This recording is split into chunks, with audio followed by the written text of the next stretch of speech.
Vamos al exterior, ya nos acompaña en su regreso, ahí la cámara se abre, la periodista Isel Guerra.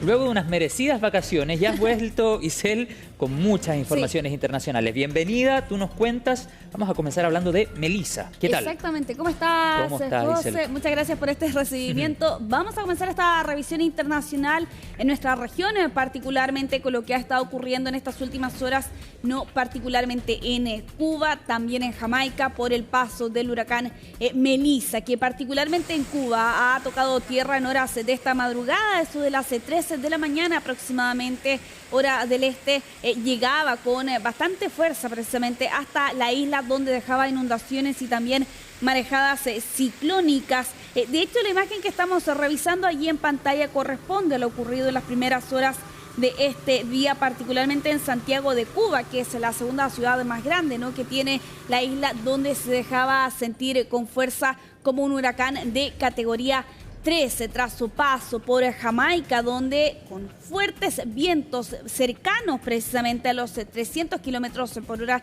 el día de ayer también dejaba varias afectaciones y también ya hay una actualización respecto a las víctimas fatales. Se habla de más de 30 personas fallecidas en toda esta región. Se incluye mayormente también efectos en Haití, donde se reportan 25 personas fallecidas. Y claro, también aquí con un huracán no solo poderoso, sino que también bastante extenso.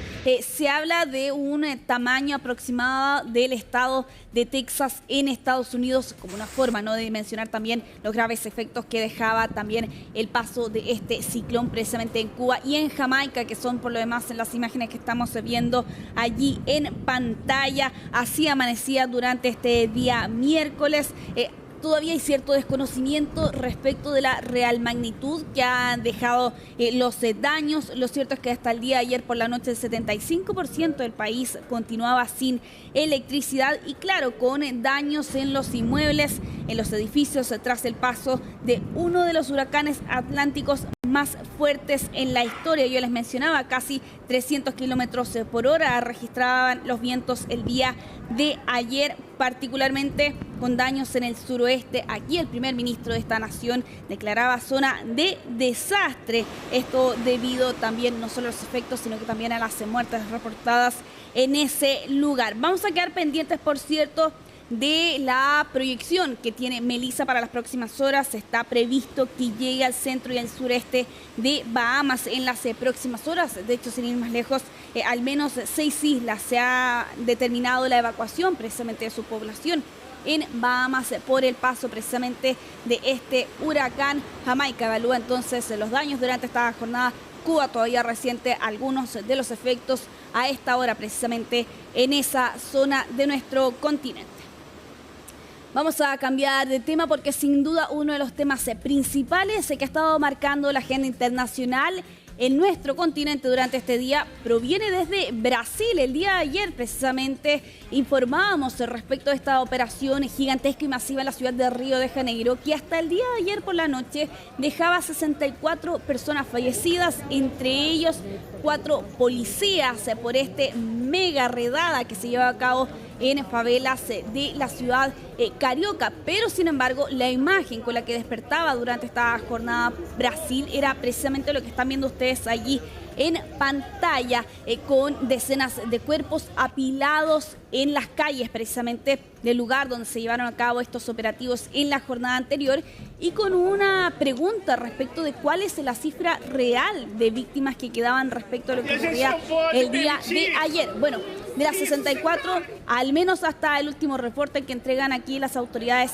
de Río de Janeiro, se habla de 119 víctimas fatales. Pero ojo, porque aquí incluso otros organismos locales hablan ya directamente de al menos 130 personas fallecidas, y todo esto porque lo que están viendo ustedes en las imágenes impactantes, bastante sensibles, ¿no?, y que han sido editadas precisamente por la crudeza de estas, son los mismos residentes de estas favelas que acudieron hasta los bosques cercanos para buscar a familiares desaparecidos cuando relata se percataron de la existencia de los cuerpos precisamente en este lugar y es por eso que comienzan a trasladarlos hasta una de las plazas precisamente de esta favela y con ello se instalaba la duda respecto de cuál era la cifra real de víctimas fatales. Hace solo algunos momentos atrás precisamente las autoridades de Río de Janeiro reconocían precisamente que la cifra era muchísimo mayor a la que se había entregado el día de ayer y con ello también se ha instalado una especie de pugna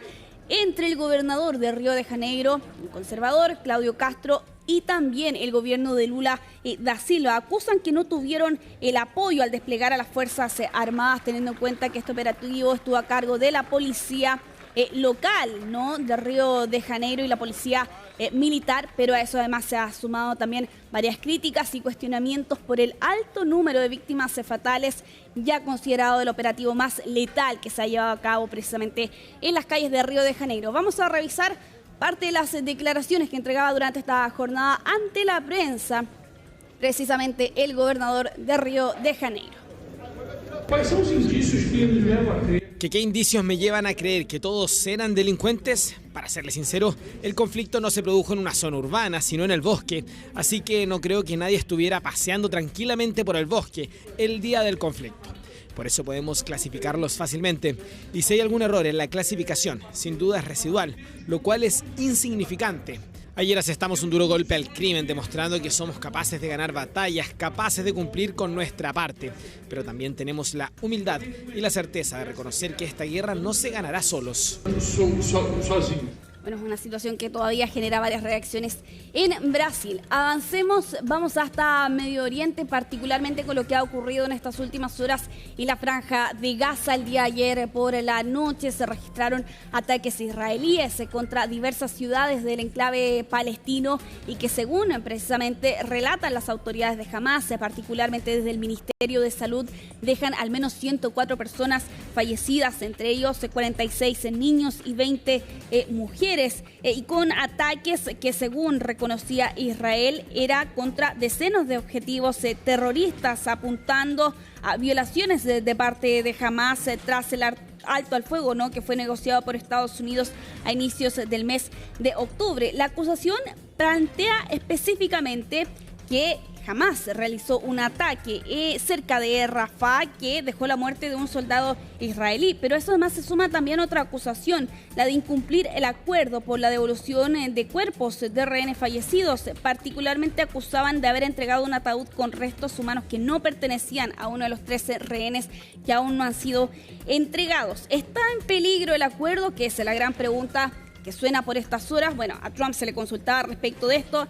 Él señalaba que nada pondría en peligro este alto al fuego, pero sin embargo, junto a estos ataques que ocurrían el día de ayer por la noche y que ya han finalizado, de hecho Israel aseguraba en horas de esta mañana de día miércoles que con ellos se iniciaba y se retomaba el cese a las hostilidades, al mismo tiempo han lanzado una acusación contra Hamas y acusan particularmente de haber simulado el hallazgo del cuerpo de uno de los rehenes. De hecho, para eso, y vamos a ver, por cierto, las imágenes han proporcionado registros, es lo que están viendo ustedes allí en pantalla, de aparentemente una cámara de un dron que, y lo que estamos viendo precisamente en esas imágenes, es supuestamente a miembros de Hamas enterrando un cuerpo que había sido envuelto en una tela blanca para simular un hallazgo frente a funcionarios de la Cruz Roja. Es un video más bien de unos 15 minutos donde se ve a estos 3 hombres arrastrando a un cuerpo a un terreno excavado para cubrirlo con tierra y luego una retroexcavadora recoge precisamente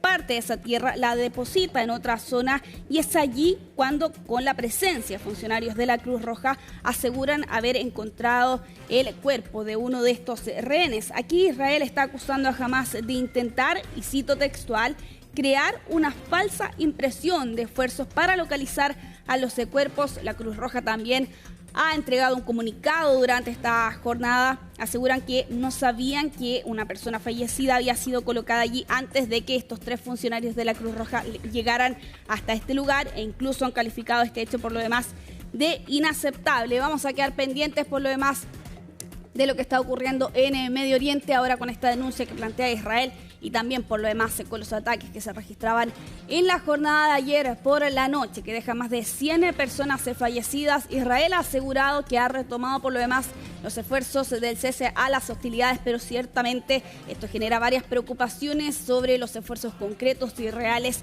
que efectivamente se pueda conseguir la denominada paz duradera tras lo acordado, ¿no?, a inicios de este mes.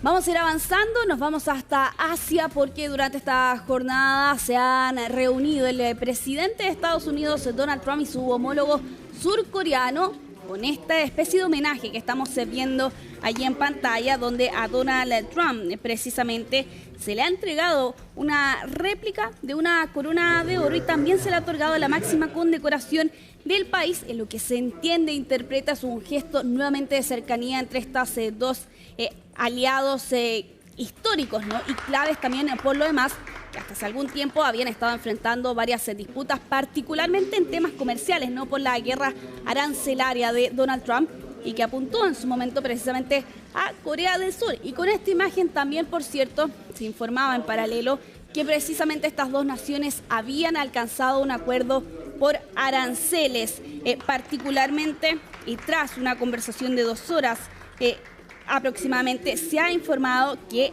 efectivamente ahora se van a reducir los aranceles recíprocos al 15%. Seguimos atentos a lo que va a ocurrir por lo demás en Asia, porque para el día de mañana está previsto que Trump se reúna con el presidente de China, Xi Jinping, en lo que ya se advierte va a ser una imagen histórica de lo que va a ocurrir en la próxima jornada. Ya para ir cerrando esta revisión internacional, hace solo algunos momentos atrás la fiscal detrás de la investigación para establecer mayores antecedentes al robo al Louvre ha entregado declaraciones, José, y aquí ha señalado que al menos hasta este momento no hay nada que pueda revelar que existiera una complicidad en el museo precisamente y que pudiera explicar lo ocurrido hace solo algunos días atrás con el robo de estas joyas. Quedaremos atentos a eventuales nuevos antecedentes. Isel Guerra, gracias por toda la información. Nos vemos más adelante. Nos vemos, José. Que estés muy bien. 2:08. Chao, Isel. Vamos a la pausa. Ya estamos de vuelta con las noticias en CNN Tarde.